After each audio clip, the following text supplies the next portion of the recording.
Mon petit lapin, tu veux bien bouger s'il te plaît? Laisser de la place pour l'ordinateur. Non, tu veux pas? Bon, elle ne veut pas. Non. C'est toi d'abord, c'est toi qui es devant dans la voiture. Ça marche. Alors, Énée et la fondation de Rome. D'après Virgile, d'après l'Énéide de Virgile, et les grands hommes de Rome, de l'abbé Laumont et de Tite-Live. Hop.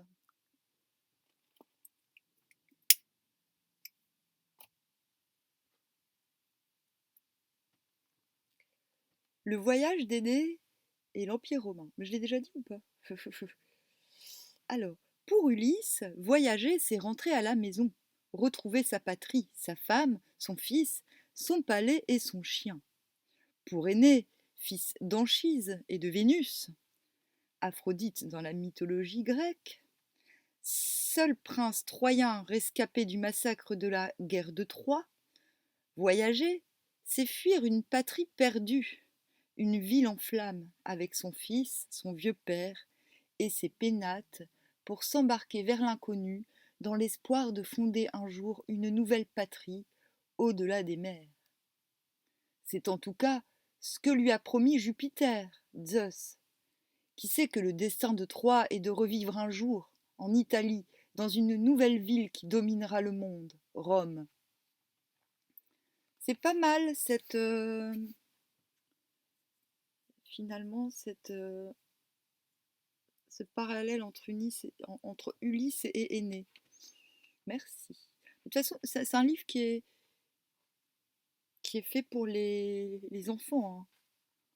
Il n'y a pas de raison, hein. Mais Junon, Héra, qui n'a pas oublié le choix de Paris, demeure l'ennemi juré des Troyens et fait tout pour empêcher Énée de s'installer en Italie. Sa haine est d'autant plus farouche qu'elle sait que les Romains, lointains descendants de ce héros, détruiront une vie qu'elle aime plus que tout, Carthage. Le voyage d'Énée et la fondation de Rome nous sont rapportés par des auteurs différents. L'Énéide de Virgile. Vive Rome, vive l'empereur!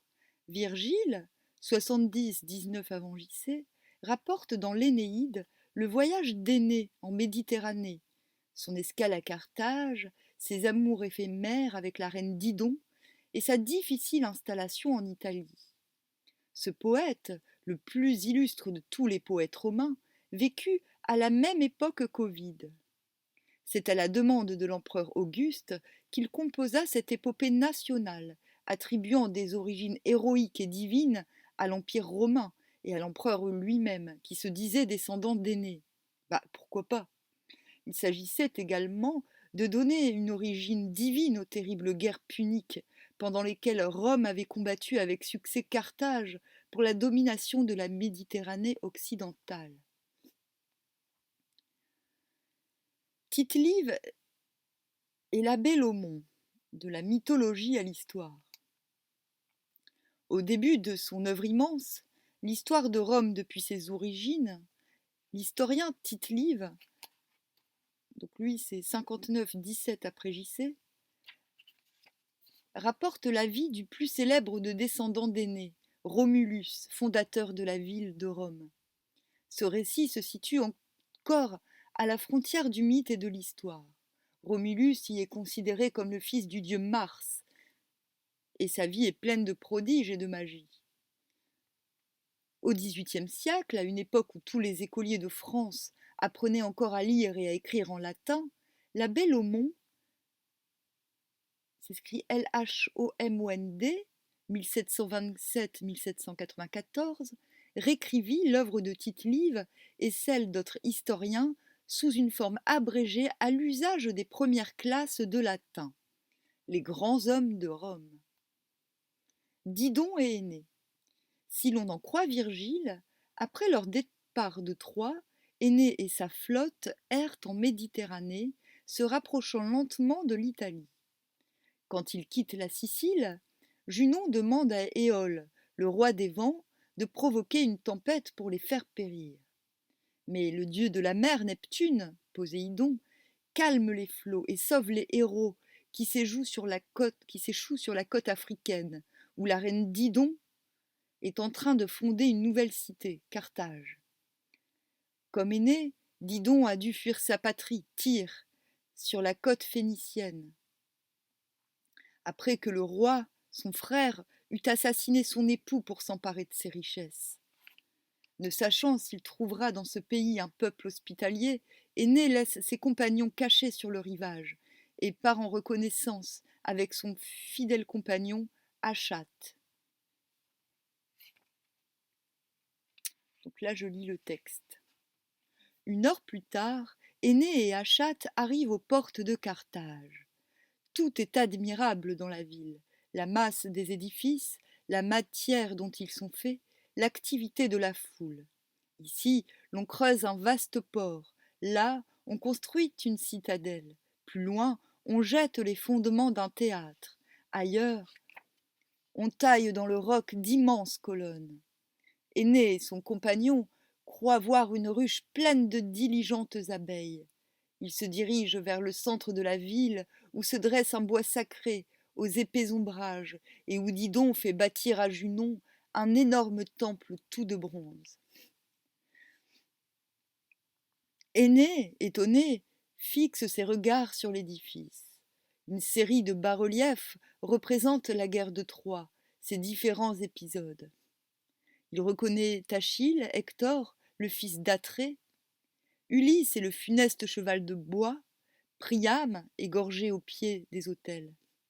Les larmes jaillissent des yeux du Troyen à cette vue des malheurs de sa patrie et des siens. Et tandis qu'il est perdu dans cette muette contemplation, celle qu'il cherchait vient encourager ses ouvriers. La reine Didon est belle comme une déesse. Sur ses cheveux aux reflets d'or, elle a posé un voile transparent que retient une couronne d'or. Une longue robe de pourpre vêt son corps harmonieux, et, tout en marchant, elle caresse avec nonchalance la tête d'un blanc lévrier. On croirait voir passer Diane, conduisant ses chœurs de danse au bord de l'Eurotas. L'Eurotas, ce doit être un fleuve, non? Oui, c'est un fleuve de Sparte. Voici Anté, voici Cléante, voici Sergeste, fait tout bas à Énée, en lui désignant ces mêmes Troyens que la tempête avait séparés d'eux et qui s'approchent en suppliant la reine de Carthage. Nous joindrons-nous à eux? Attendons encore, dit Énée, qui retient son ami. Nul ne nous a remarqués. Voyons comment cette reine accueillera les Troyens proscrits. Nous devrons agir avec prudence. Attendons et écoutons.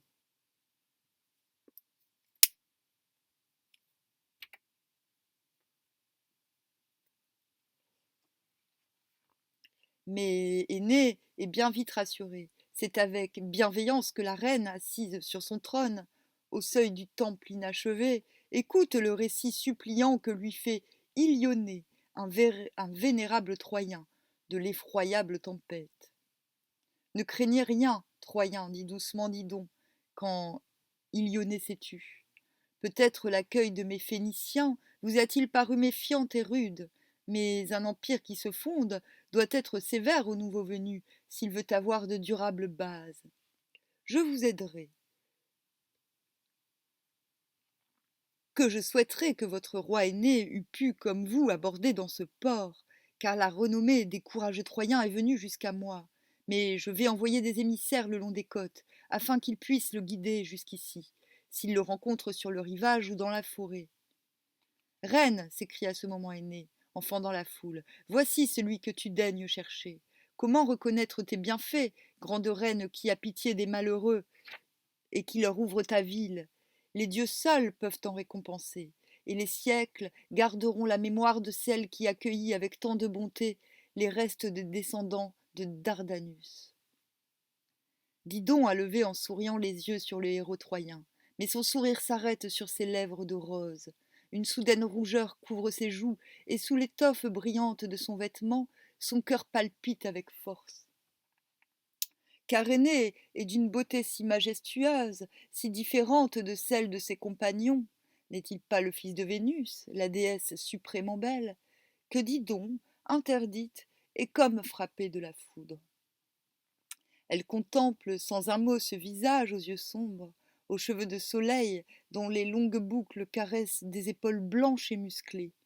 La haute stature du Troyen, sa cuirasse rutilante aux agrafes d'or, éblouissent la Tyrienne. Elle soupire et balbutie. Ainsi tu es aîné, fils d'Anchise et de la déesse Vénus.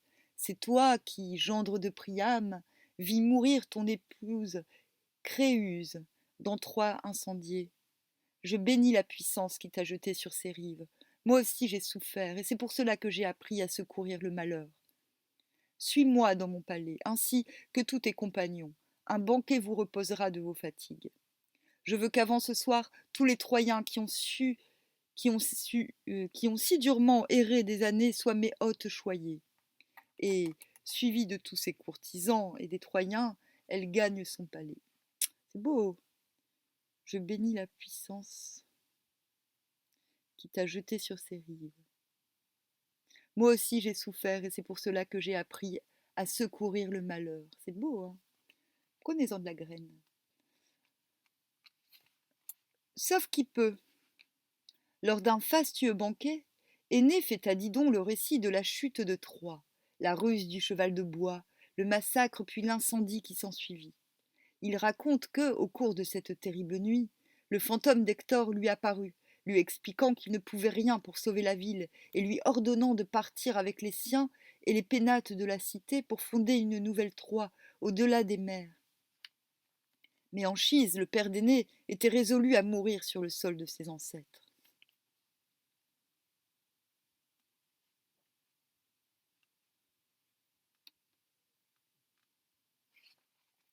Mon père, criai-je à Anchise, qui, assis près de l'autel de nos dieux, attendait avec calme l'irruption des Grecs. Quittons Troie, il le faut.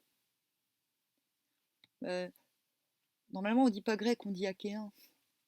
Nous nous réfugierons dans les forêts du mont Ida. Nous armerons des navires, puis nous irons vers des contrées où la vie sera douce, hors de l'atteinte des Grecs. Viens, viens, mon père. J'avais pris dans mes bras mon fils Ascagne, qui s'accrochait à mon cou en gémissant. Créuse avait saisi la main du vieillard. Tous nos serviteurs se chargeaient en hâte des richesses du palais. Anchise secoua la tête. Je ne partirai pas, dit-il. C'est dans Troie que je veux mourir. Mais vous êtes jeune, vous devez vivre. Fuyez. Nous nous jetâmes à ses genoux, le suppliant avec des larmes, mais en vain. Eh bien, dis-je en remettant mon fils entre les bras de sa mère et en reprenant mon glaive et mon bouclier, je m'en vais au combat. Nous ne mourrons pas sans vengeance, car tu ne peux penser, père, que je partirai d'ici sans toi. Créus tomba à mes pieds en poussant des cris déchirants. Grâce pour notre fils, criait-elle, ne permets pas qu'il meure. Soudain, un cri de mon père nous fit tous retourner. Sur la tête bouclée d'Ascagne, une flamme légère venait de s'allumer. Elle léchait doucement ses cheveux blonds, faisant autour de sa tête comme une auréole de gloire. Apeurés, nous nous précipitâmes. Je fis couler sur la chevelure embrasée l'eau d'une fontaine. Un présage, c'est un présage, criait Anchise levée, transfigurée. Ô grand Jupiter, est-ce donc vrai? Mon petit-fils régnera? Un coup de tonnerre sembla lui répondre, et glissant du ciel, une étoile à la longue traîne étincelante courut au-dessus des palais et s'enfonça dans les noires forêts du mont Ida. En route, s'écria mon père.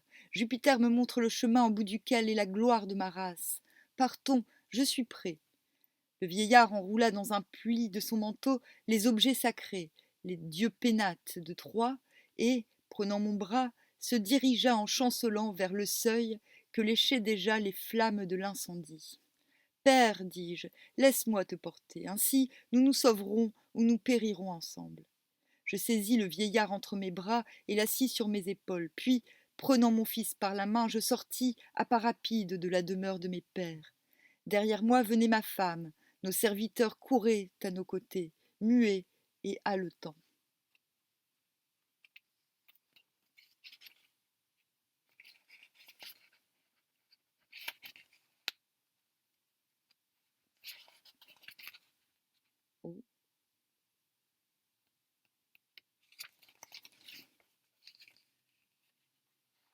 Énée raconte ensuite la mort de sa femme, Créuse, dans l'incendie de la ville, le départ de Troie, puis le voyage au cours duquel il a croisé des dangers familiers à Ulysse, comme l'île des Cyclopes et Charybde et Scylla. Durant le voyage, est mort Anchise, que les Troyens ont enseveli en Sicile juste avant d'arriver à Carthage.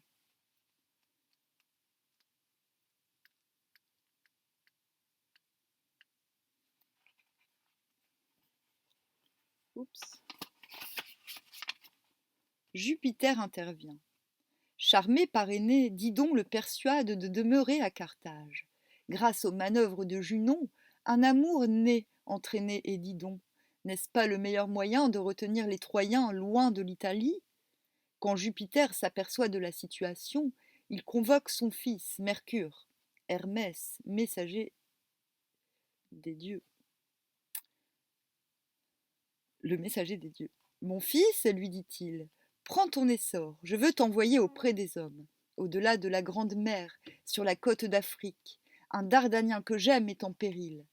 Cours vers Énée, fils d'Anchise, et dis-lui mon ordre, qu'il quitte Carthage promptement, et qu'il lance ses vaisseaux vers le nord, vers cette Italie où ses descendants doivent régner avec gloire. Qu'il déjoue les pièges de Didon, et qu'il ferme son cœur à l'amour intéressé de cette reine. Ce n'est pas pour être esclave des Tyriens que je l'ai laissé sortir vivant de la destruction de sa cité. La postérité d'Ascagne doit régner sur Rome, l'immense ville. Énée est le porteur de flambeau de cette gloire. Que toute autre pensée, que toute autre attente disparaisse de son esprit, qu'il parte sur le champ, tel est mon ordre. Un départ tragique.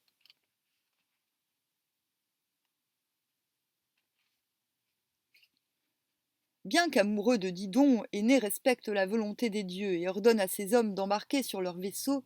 Lorsque Didon apprend le départ de son amant, folle de rage, elle donne à sa sœur Anne un ordre mystérieux. Ouais, là, il faut que je change de posture. Hop, hop. Qu'est-ce que je dois faire là? Non, non, non, là il y a un truc qui va pas, désolé, mais faut que je mange du miel. Oui, tu as bien entendu, miel. Et cette fois-ci, c'est moi d'abord.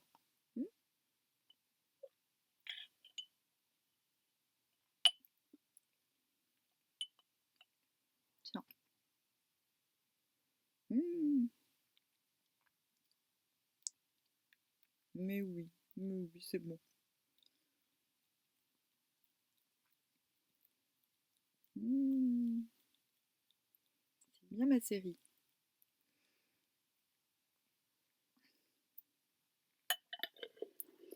C'est le bonbon du ça. C'est les bonbons pour les ça, le miel. Mmh. Ben oui. On se fait une petite pause, vite fait. Euh,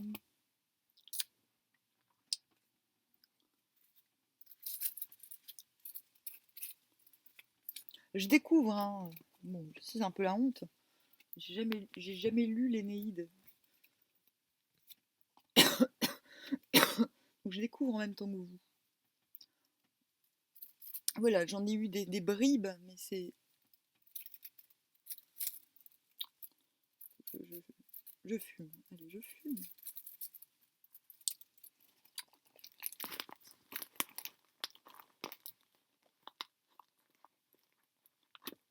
Ok.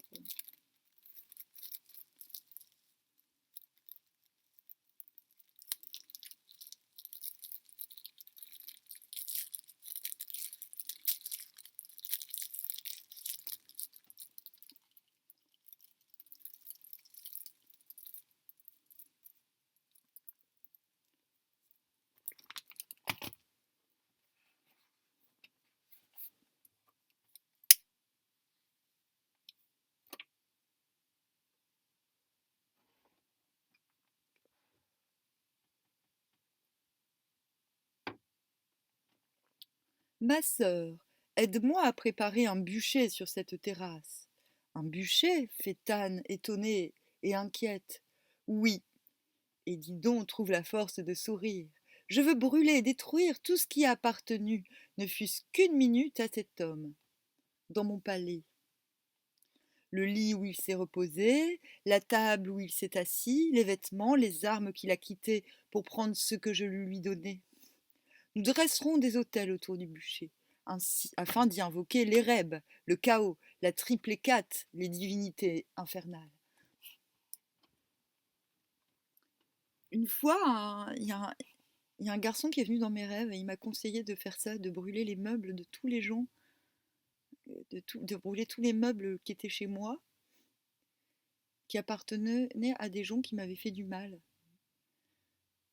Et le lendemain, il y a un ami qui arrive que je vais rencontrer dans le train, sans faire exprès. Et spontanément, il jette dans la cheminée une chaise, mais sans me le demander, comme si c'était... et c'était pas une chaise qui m'appartenait pour le coup. Et du coup, encouragée par cet acte, je me souviens de ce rêve que j'avais fait la veille et on est parti dans une... On s'est mis à brûler tous les meubles. Je valide, je valide. C'est fini, crie-t-elle. Oh, du haut de la terrasse de son palais, Didon aperçut dans la vague lueur de l'aube commençante le mouvement de la flotte d'aînés. Le cri de joie des Troyens est monté jusqu'à elle. Alors, elle se rue sur ce lit qui se dresse, promis à la flamme du bûcher. C'est fini, crie-t-elle, en déchirant sa poitrine de ses ongles et en s'arrachant les cheveux. Qu'avais-je donc espéré encore? Mais elle n'est pas méchante. Elle est tombée amoureuse de quelqu'un qui préfère obéir au Dieu qu'à l'amour. C'est tout. Hein. Oh, n'avoir pu les massacrer, lui et ses compagnons, son Ascagne, n'avoir pu les... Oh là là, quand même. Si, elle est méchante, en fait. N'avoir pu les anéantir avant de disparaître, sombre divinité de la vengeance, entendez-moi, que l'insensible qui m'a fui ne jouisse pas du trône qu'il convoite, qu'il meure avant la vieillesse et que son corps demeure sans sépulture. Qu'à jamais... En même temps... Non, non, non. En même temps, si elle a demandé, si elle a eu besoin à recourir à un dieu pour se faire aimer, bien fait. Hein. Dire, faut pas s'étonner, hein, si tu fais appel à la magie pour qu'on t'aime, dis-toi bien qu'une magie plus puissante peut te faire désaimer en un claquement de doigts. Ça, je me méfie vachement de la séduction. Là, voilà, les gens confondent séduction et attirance. On peut être très attiré et que ça se voit sans être obligé de passer par la séduction. Je suis désolée. Mais...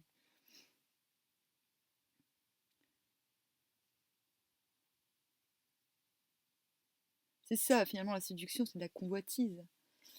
Alors, qu'il meure avant la vieillesse et que son cœur demeure sans sépulture, qu'à jamais entre les Tyriens et la race de Dardanus se dresse une haine inapaisable. Dieu, suscitez-moi un vengeur dans l'avenir, un vengeur qui fasse payer cher au peuple d'Italie la douleur et la mort de la reine de Carthage. Agarde, éperdue, Didon a saisi le glaive d'aîné. Elle s'en frappe et tombe. Autour d'elle, une clameur retentit. Ces femmes affolées s'enfuient en hurlant. La reine est morte, crie-t-elle. En un instant, Carthage est remplie de cette nouvelle. Les lamentations, les gémissements s'élèvent dans la ville entière. On dirait qu'envahie par l'ennemi, la cité s'écroule et que l'incendie roule furieux sur les temples et les palais. Anne a chancelé sous le coup qui la frappe au cœur. Elle s'élance vers la mourante, la serre sur son sein, cherchant à la réchauffer de son étreinte et séchant avec sa robe le sang qui coule de la blessure. Didon soulève un peu sa tête appesantie. Elle jette à sa sœur un triste regard d'adieu. Ses lèvres s'entrouvent sur un mot, sur un nom. Puis, brusquement, son front retombe. Sa pensée s'est envolée. Aînée aux enfers. Détournés par une autre tempête, les Troyens accostent à nouveau en Sicile, où le fantôme d'Anchise apparaît à Énée. Il l'attend, dit-il, au royaume des morts. Énée navigue alors jusqu'au rivage de Cumès, où la sibylle Déiphobée, prêtresse d'Apollon, lui prédit les combats qu'il devra mener dans le Latium. Puis l'envoie chercher un rameau d'or dans un bois sacré. S'il le trouve, dit-elle, C'est le signe que les dieux approuvent son voyage aux enfers pour retrouver Anchise. Quand Énée rapporte le précieux rameau, la Sibylle accepte de lui servir de guide.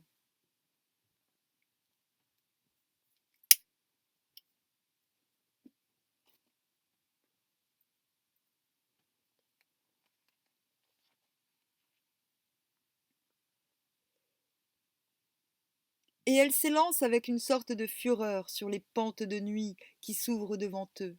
Une pénombre les entoure. Énée croirait marcher dans un bois sombre. Ah, t'as pas fait le bisou ce matin. Bisou, mon chéri. Mon bisou. Et mon bisou. Mon bisou, mon petit lapin.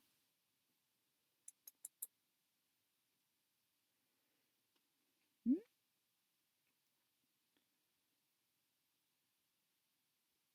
Énée croirait marcher dans un bois sombre, mal éclairé d'un mince croissant de lune. Il aperçoit çà et là des formes aux hideux visages, des formes sans corps, impalpables comme la pensée. Tu vois là, lui dit à voix basse la Sibylle, les fléaux des hommes, les maladies, la vieillesse, la crainte, la faim, la pauvreté, la souffrance, le sommeil, frère de la mort, les joies mauvaises, la guerre, la discorde, avec sa chevelure de vipère. Là-bas, ce sont les songes vains, les formes monstrueuses de cauchemars, les centaures et les chimères, les gorgones et les harpies. Mais ne crains pas ces sifflements, ces gueules ouvertes tendues si horriblement vers nous, ce ne sont que des ombres. Les deux voyageurs s'arrêtent enfin. Un large fleuve bourbeux, aux eaux bouillonnantes, leur barre le passage. Sûrement le Styx. Sur ses bords se presse une foule muette, mais qui tend ses mains avec supplication vers l'onde sombre. Que prient ainsi tous ces malheureux, et qui sont-ils demande Énée à son guide. Cette foule est celle de tous les morts sans sépulture, ceux à qui la piété de leurs parents ou de leurs amis n'a pu donner de tombeau. Ils errent sur les rives du Styx pendant 100 ans, avant de pouvoir franchir le fleuve, et celui qu'ils supplient ainsi, c'est le nocher, c'est Charon, le passeur, qui, dans sa barque sombre, porte les âmes des morts vers les champs élyséens. En apercevant Charon, Énée a peine à dissimuler son dégoût. Jamais sur la terre il n'a vu un visage d'une saleté aussi repoussante, d'une expression aussi dure. Le vieux nocher a arrêté son radeau près de l'endroit où se tiennent Énée et la Sibylle, et il interpelle ces mortels audacieux. Que venez-vous faire ici leur dit-il avec colère. Ces lieux appartiennent aux ombres, au sommeil, à la nuit. Il m'est défendu de passer des vivants sur le fleuve du Styx. Quel perfide dessein vous amène? On en revient à la lecture d'hier. Il y a bien des, selon moi et selon d'autres huluberlus dans mon genre, des zones où peuvent se confronter, des lieux où peuvent se confronter le visible et l'invisible. La Sibylle élève alors au-dessus de sa tête le rameau d'or qu'elle tenait caché sous son manteau. À cette vue, la figure de Charon se rassérène. Il aide les deux voyageurs à monter dans sa barque et les transporte sur l'autre rive, sans plus de questions. Courage, fait la Sibylle à Énée en l'entraînant sur le bord limoneux où ils viennent de descendre. Ne t'écarte pas de moi. Nous allons passer devant Cerbère, le monstre à 3 têtes qui garde le seuil infernal. J'ai préparé, pour assouvir sa faim enragée, ce gâteau de miel qui enrobe des graines soporifiques. Aussitôt après l'avoir mangé, le monstre s'endormira et nous passerons sans danger devant lui. Oh oh oh! Cerbère s'est jeté sur le gâteau. Bientôt il se couche, il s'endort. La Sibylle et Énée s'élancent et franchissent le seuil de mort. Dieu, fait Énée, dont les yeux se remplissent de larmes. Cette ombre qui glisse, farouche et qui fuit à travers cette forêt de myrte, n'est-ce pas Didon? Ô reine, reine infortunée, quoi? Tu n'as pu survivre sans avoir ta faim? Je la craignais. Hélas, pourquoi les dieux ne m'ont-ils pas permis d'empêcher ce crime contre ta jeunesse? Dis donc, jusqu'à mon dernier souffle, Je te verrai ainsi, errante et pâle, et mon cœur ne cessera de t'aimer. En fait, elle s'est suicidée pour rien. Elle est conne quand même.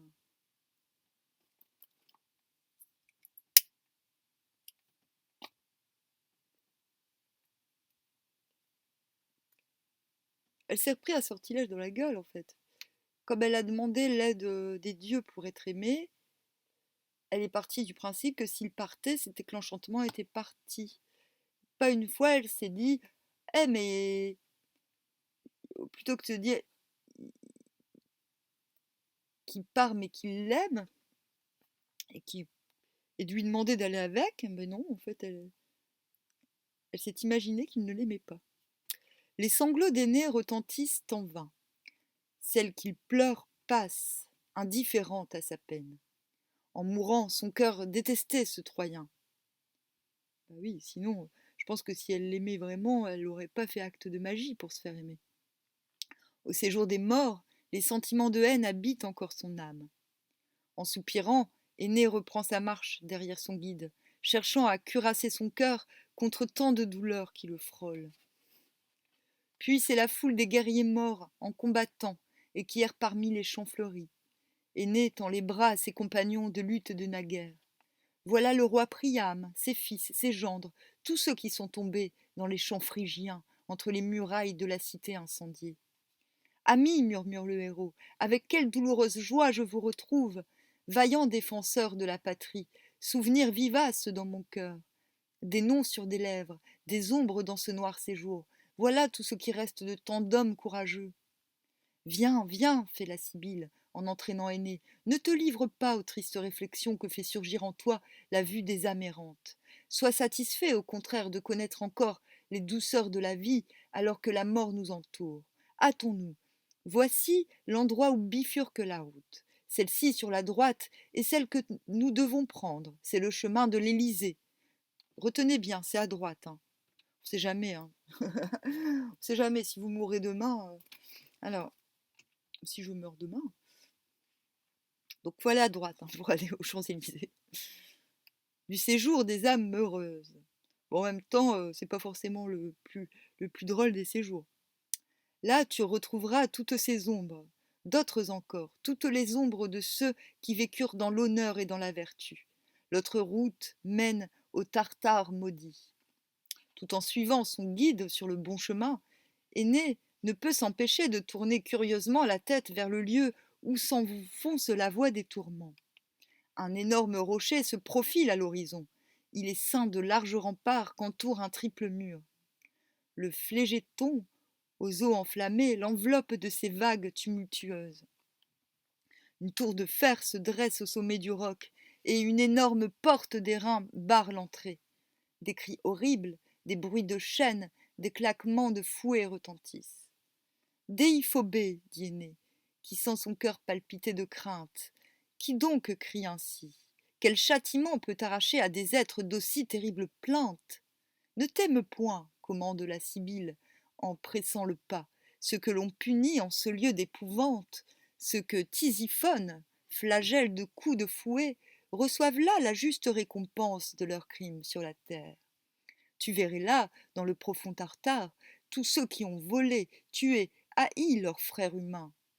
Ouais, je crois que si tu voles un steak à Monoprix, tu vas pas dans le Tartare. Quoique, ça se trouve si. Je crois que si tu fraudes la SNCF, tu vas pas dans le Tartare.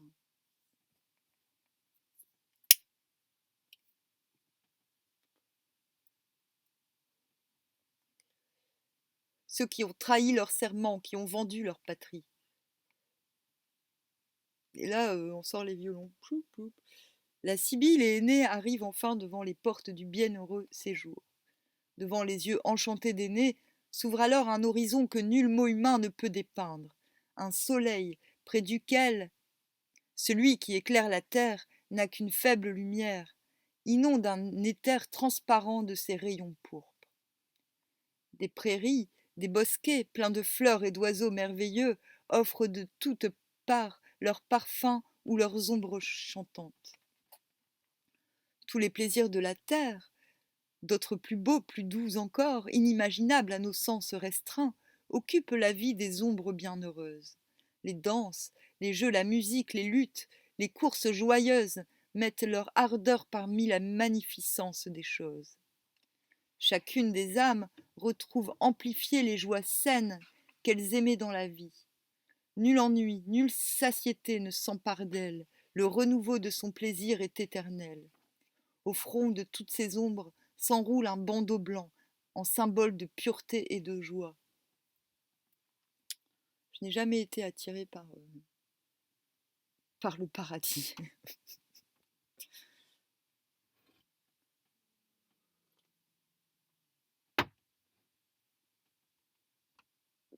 Il y a comme un sens de... Ouais, non, je vais pas en parler maintenant. Aîné ne peut retenir un cri de joie en apercevant l'ombre chérie de son père. Il court à Anchise, lui tend les bras en pleurant, cherchant à étreindre contre sa poitrine, contre le battement de son cœur, la forme diaphane qui est l'enveloppe de l'âme paternelle. Mais les baisers du héros passent comme des souffles vains sur l'impalpable présence. Ne pleure pas, ô mon fils, dit Anchise en souriant. Quelles étreintes valent le rapprochement de nos âmes, leur tendre union à travers la barrière de la vie. Ton amour filial n'a pas hésité devant les dangers de ce voyage au séjour des morts. Je t'attendais et tu es venu.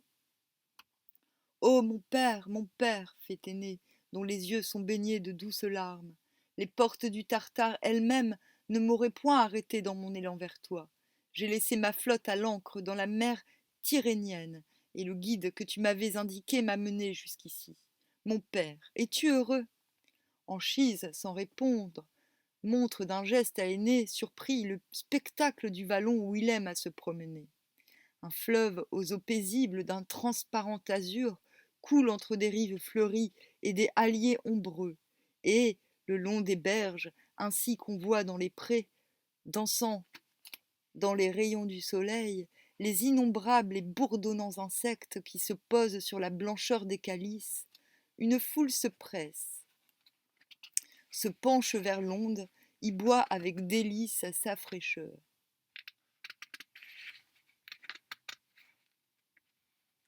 Aîné ne peut compter les hommes et les femmes qui composent cette foule, tant ils sont nombreux. Qui sont-ils? Demande à Anchise le héros qui ne peut se lasser de contempler ce spectacle. Où vont ces hommes?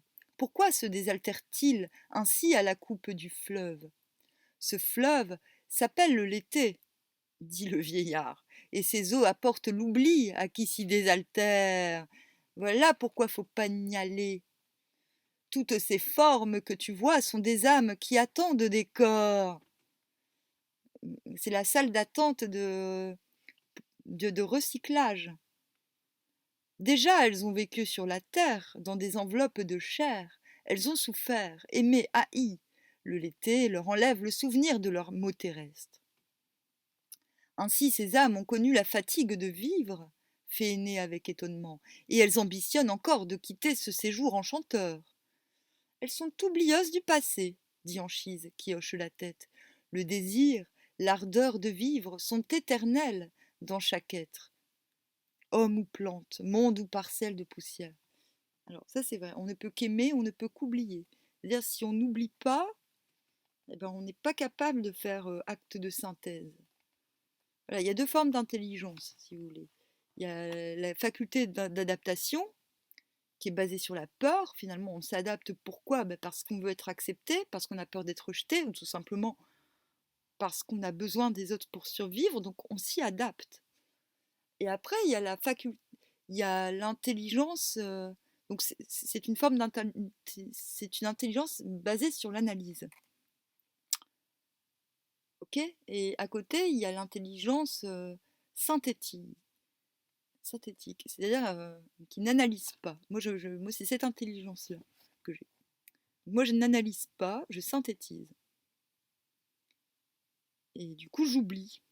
Parce que si, voilà, j'oublie, je fais appel à d'autres ressources que l'analyse. Donc, les gens qui sont en perpétuelle analyse, eh ben, ils passent leur temps Pour survivre, il doit se rappeler de tous les éléments à longueur de temps, et c'est ce qui leur permet de les répéter à souhait. Mais moi, non. Moi, je ne suis pas. Je sais que je ne suis pas la seule, hein. Moi, j'oublie. Moi, je lis un livre, je l'oublie le lendemain. Mais ce qui ne m'empêche. Mais c'est par l'oubli que je laisse de la place à quelque chose, justement, à la synthèse. Voilà. Mais j'arrive à faire des ponts entre les notions. Voilà. Je parle de ça parce que ça peut paraître bizarre, cette histoire de l'été, d'oublier sa vie, mais sachez qu'apparemment, on n'est pas obligé d'y boire. Certains philosophes, j'en ai déjà parlé dans une autre vidéo, utilisaient la métempsychose.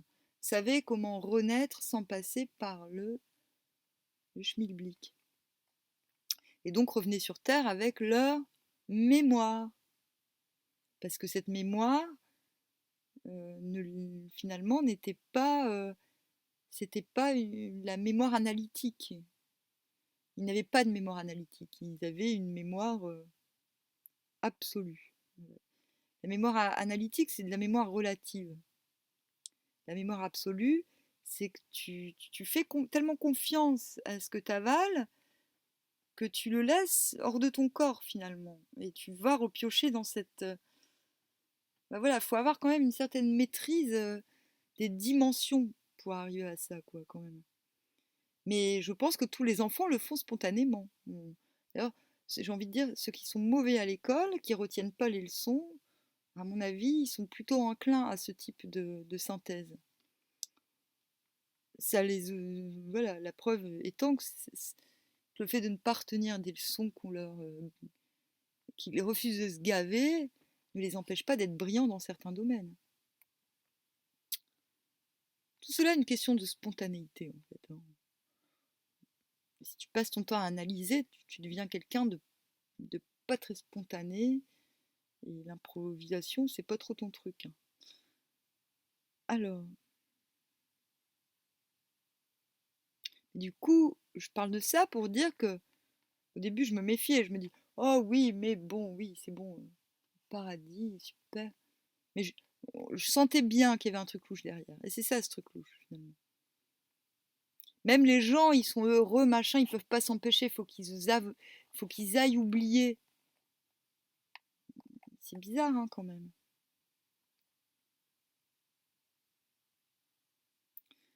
Ils vont boire, mais est-ce qu'ils savent ce qu'ils vont boire? Ils vont boire et puis pouf, tchoup. C'est bizarre, hein? Alors,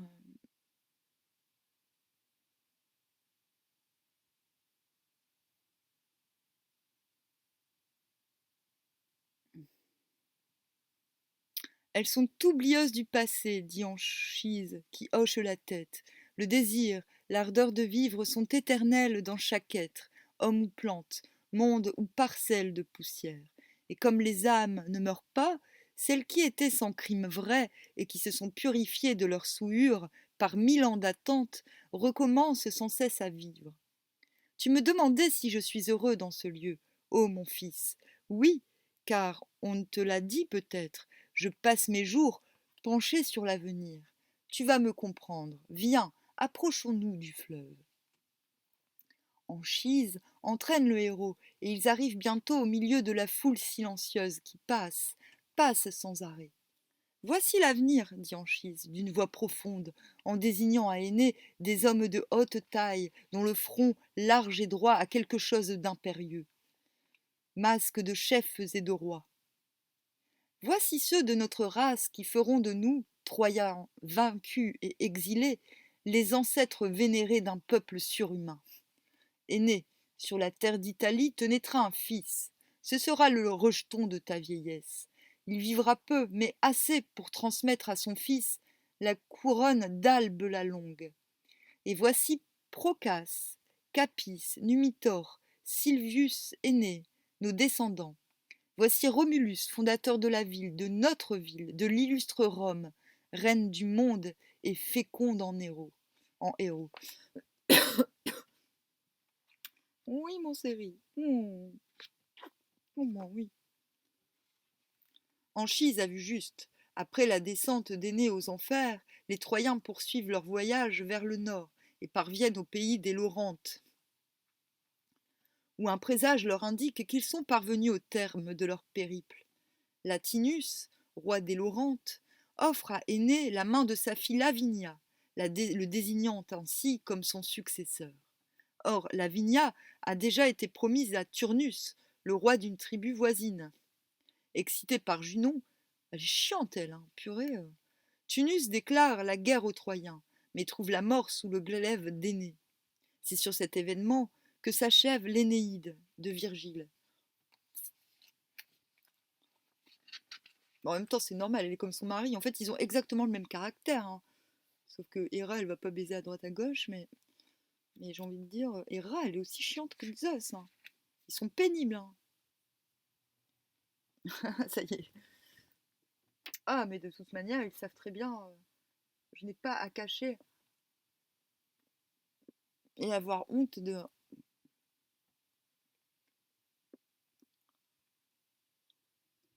Parce qu'ils sont marrants. On part du principe que les dieux, quand on soupçonne leur réalité ou leur existence, sont figés dans le temps et n'ont guère évolué jusqu'à nous. Hein, ma série? Bon, oui. Ma sœur, elle aime bien quand on se parle des dieux. Bon, oui, hein. Mais pas du tout. Voilà, Zeus et Hera, ils ont divorcé depuis longtemps, hein. Je me défie.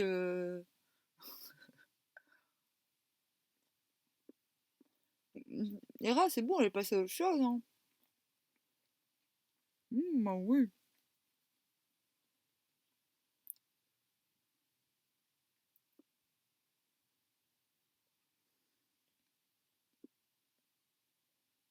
Et Zeus aussi. Mais hmm, ça, c'est une autre histoire.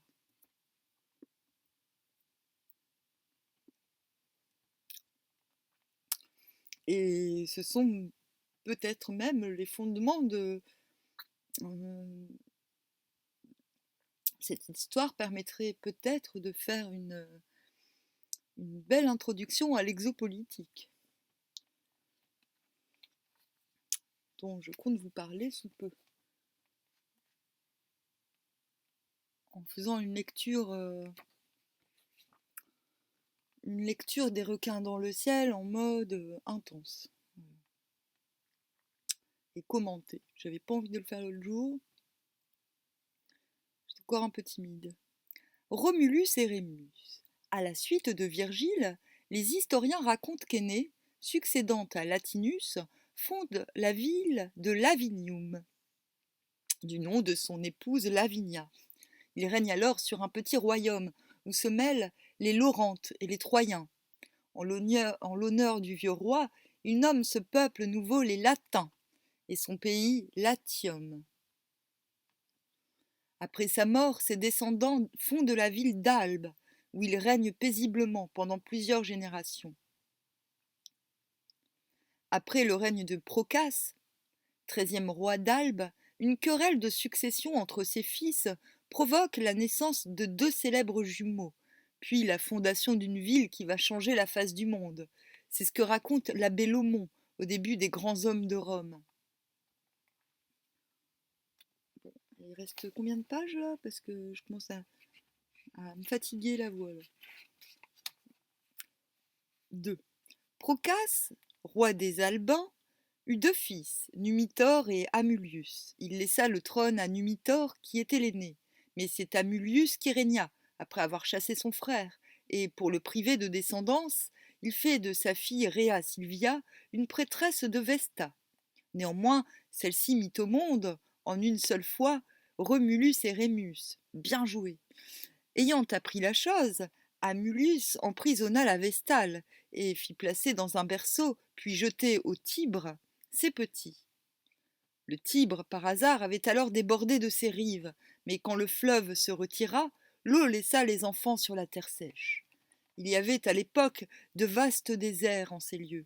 Une louve, selon la tradition, accourut au vagissement des enfants, les lécha, tendit ses mamelles à leur bouche et se comporta avec eux comme une mère.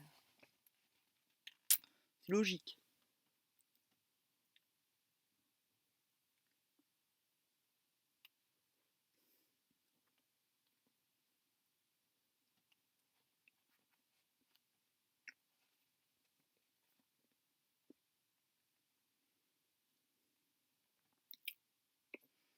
D'ailleurs, je tiens à préciser que l'instinct maternel n'est pas exclusivement féminin. Par exemple, mon chien, quand il voit un animal, même en peluche, alors qu'il déteste les chiens, qu'il est super jaloux, mais quand il voit un bébé, il a un respect, mais que ce serait une souris ou n'importe quoi, mis à part si c'est une mouche. Les mouches, ça l'énerve. Mais il a l'instinct maternel, en fait. Je sais pas comment dire. Pour ceux qui n'ont pas compris que le matriarcat, ce n'était pas une politique des sexes, contrairement au féminisme et au patriarcat qui... Voilà. Petite... Visiblement, il y a des gens qui ont peur du matriarcat, c'est bien dommage. Qui voient cela comme une victoire de la femme sur l'homme. Mais n'importe quoi. Ouh. Non, c'est la loi, c'est comme ça. Là, il y a des moments où le monde est matriarcal, il y a des moments où il est patriarcal. C'est une polarité, ça n'a rien à voir avec les sexes. Mais dans des sociétés matriarcales, comme par hasard, on a plus de faculté à appréhender ces notions parce qu'on est plus proche de la nature, tout simplement. Donc en fait, à mon avis, il n'y a pas photo. Je veux dire, le patriarcat, c'est quoi? C'est le règne de l'utile. L'homme fait objet. Ok? Le règne du matriarcat, c'est la transcendance, c'est euh, la vie comme état.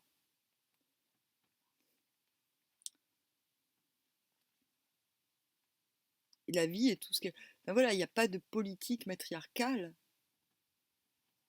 spéciale. C'est une tendance. Et on va droit dedans. Hein. Ça fait longtemps que j'ai compris. Hein. Ça se voit pas, mais tout le monde appelle cela malgré lui. Hein. Enfin bon, ça... Parce que voilà, il y en a encore qui pensent que le matriarcat, c'est un groupement de femmes qui veulent le pouvoir, mais n'importe quoi. Je pense même qu'il y a plus d'hommes qui appellent le matriarcat que de femmes, hein, parce que les femmes, elles sont bien teubées. Hein. Quand, on, quand la plupart des femmes s'imaginent qu'élever un enfant, c'est lui montrer l'exemple qu'on va au travail, qu'on gagne bien sa vie et qu'on place chez une nourrice en le mettant devant une tablette, s'il vous plaît, c'est pas ça l'amour, hein, désolé. Mais bon, hein. C'est une assistée sociale qui vous, qui vous l'assure. Couve la louve, comme, comme la louve s'en revenait fort souvent auprès des bébés comme auprès de ses propres petits, Faustulus, berger du roi, remarqua le manège, emporta les enfants à sa cabane et les donna à élever à sa femme, Acca Laurentia. Une fois devenus grands, ils développèrent d'abord leur force en jouant à des joutes entre bergers, puis se mirent à courir les bois à la chasse, et ensuite à empêcher les brigands de voler le bétail. Aussi, les brigands leur tendirent une embuscade et firent prisonnier Rémus. Romulus, lui, se défendit énergiquement. Alors, poussé par la nécessité, j'aime la nécessité, j'aime ce terme, poussé par la nécessité, comme une envie de pisser, Faustulus révéla à Romulus qui était son grand-père et qui était sa mère. Aussitôt, Romulus arma les bergers et marcha sans tarder contre Albe. Pendant ce temps, les brigands amenèrent Rémus devant Amulius, en prétendant, pour l'accuser, qu'il avait l'habitude d'attaquer les troupeaux de Numitor. Rémus fut donc livré au supplice par le roi Numitor, mais Numitor, après avoir bien considéré le visage du jeune homme, n'était pas loin de reconnaître son petit-fils. Rémus, en effet, ressemblait trait pour trait à sa mère, et son âge coïncidait avec l'époque où il avait été abandonné. Tandis que ces détails travaillaient l'esprit de Numitor, Romulus survint soudainement, libéra son frère, tua Amulus et rétablit sur le trône son grand-père, Numitor. La fondation de Rome. Puis Romulus et Rémus fondèrent une ville, en ce même endroit où ils avaient été abandonnés et élevés. Mais une dispute éclata entre eux pour savoir lequel des deux donnerait son nom à la ville et en serait le roi. Ouais, ah oui, pourquoi j'ai parlé du matriarcat? Pour dire que la mère, elle aime pareillement le masculin et le féminin. Euh, et pareillement, elle est pareillement affectée par les cris de détresse, qu'ils soient de sa race ou non. Je parle de la vraie mère, hein. Et la preuve, nombre d'exemples nous montrent ces histoires d'animaux qui prennent en charge des humains ou d'autres animaux, parce que la maternité veut cela à la base. Et la distinction de race n'est pas possible sous le règne du matriarcat. C'est ça le bordel, c'est cette distinction que les hommes ont mise pour mettre en avant leur utilité propre par rapport à celle des autres. Mais le règne de l'utile doit cesser, parce que un homme utile, tout, tout miser sur sa propre utilité, c'est se considérer comme un outil, comme un objet. Objet de quoi? Objet de qui? Bon, bah, y a plus. La seule liberté qu'il nous reste dans ce cas-là, c'est de choisir son maître. L'anarchie et, et la souveraineté est impossible, patriarcat. Donc, messieurs qui ne comprenaient pas que le matriarcat n'est pas une menace, mais une nécessité, une révolution, donc quelque chose qui ne se prépare pas, mais quelque chose qui émerge soudainement parce que c'en est le moment, quelque chose que le matriarcat n'est pas une organisation, mais une loi cosmique et naturelle qui peut-être est symbolisée par la grande prostituée dans l'Apocalypse. J'en sais rien, je dis ça comme ça, hein. Mais je peux comprendre. La femme fait peur parce que la femme est méconnue.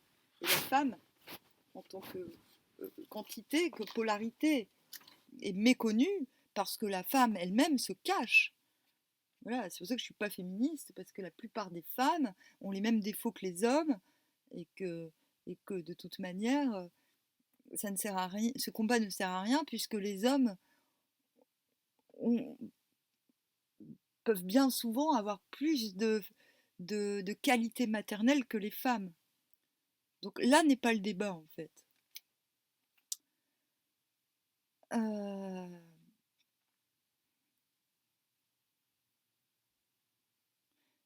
Alors, son nom à la ville et en serait le roi. Ils prirent les auspices. Rémus le premier vit 6 vautours. Romulus n'en vit qu'en second, mais 12. C'est ainsi que Romulus, désigné comme vainqueur par l'augure, donna à la ville le nom de Rome. Et pour la protéger par des lois, avant de le faire par des remparts, décréta l'interdiction pour quiconque de franchir son fossé. Or, Rémus, en riant, franchit d'un bond ce fossé. Pris de colère, Romulus le tua, en l'accablant de ces mots. Qu'ainsi désormais soit châtié quiconque franchira mes murailles. C'est ainsi que Romulus se rendit seul maître du pouvoir. C'est clair, c'est pas drôle. T'inventes une loi et ton pote, il t'invente une règle. Et ton pote, ton frère, il te décrédibilise aussitôt. Moi, je pense que j'aurais fait pareil. Bah, c'est horrible ce qu'il lui fait.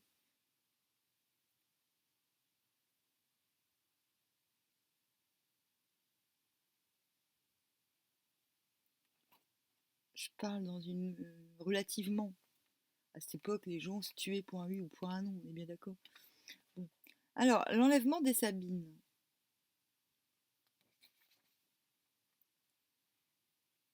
Romulus avait fondé l'image d'une ville plutôt qu'une ville véritable. Il lui manquait des habitants.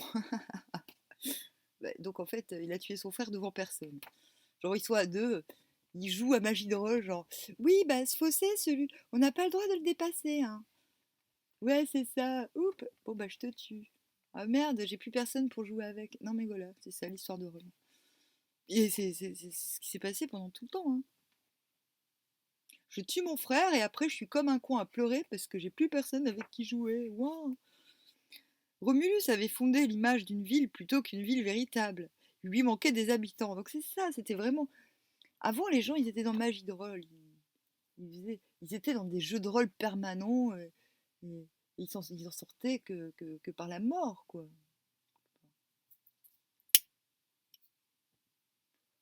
Ne me dites pas que c'est pareil maintenant, c'est faux. Les gens, ils choisissent pas leurs histoires, ils s'y acclimatent. Les gens ne tripent pas, les gens ne voyagent pas. Ils sont véhiculés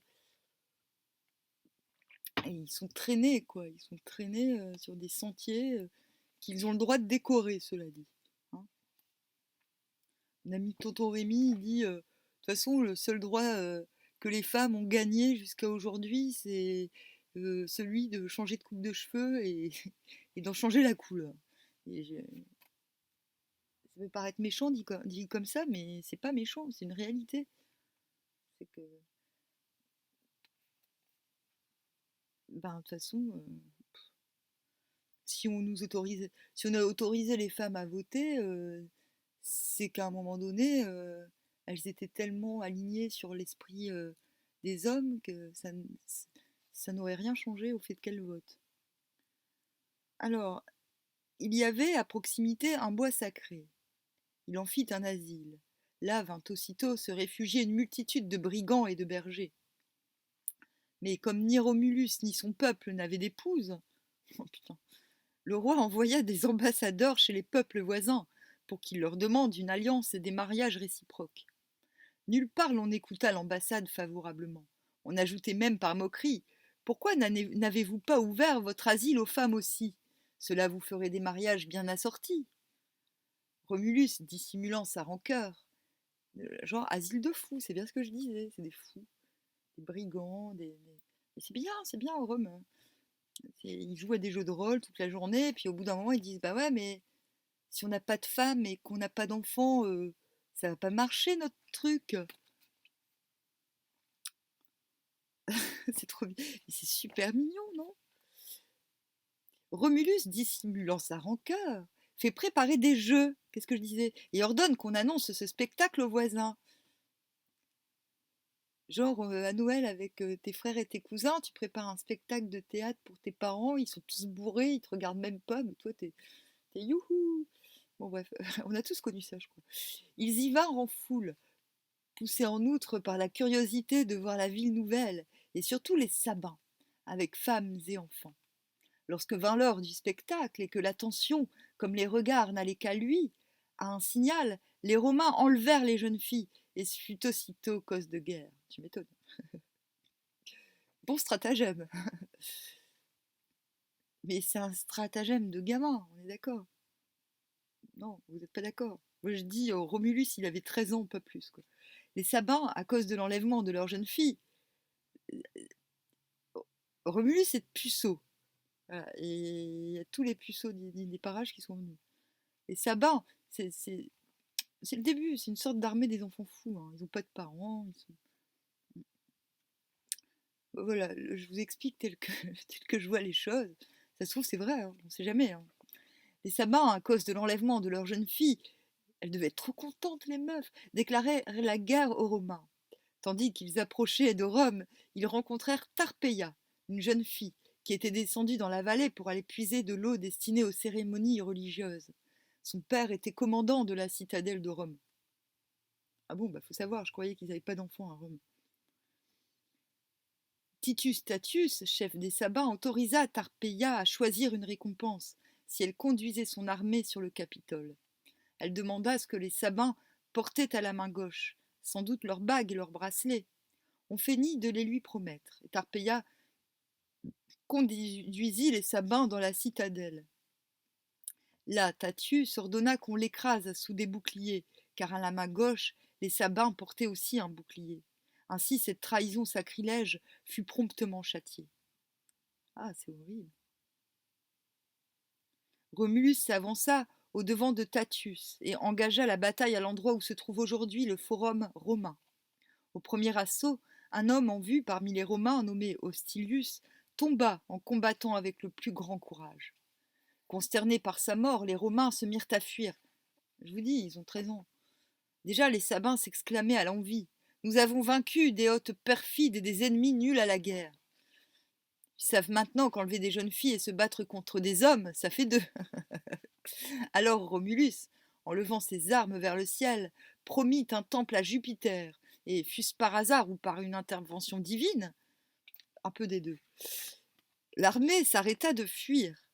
Elle reprit donc le combat.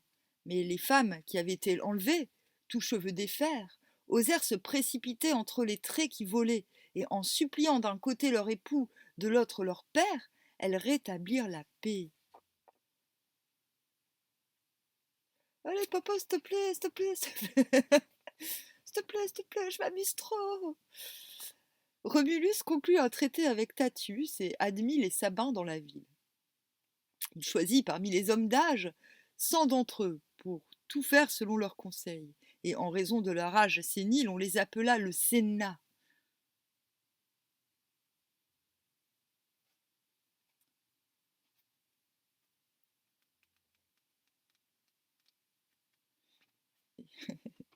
Et comme les députés, on les appelle ainsi à cause de leur fréquentation, n'est-ce pas? Bon, voilà. Bon, bah, c'est fini. Je suis encore bien partie en couille, je trouve. Ça va, j'ai la santé.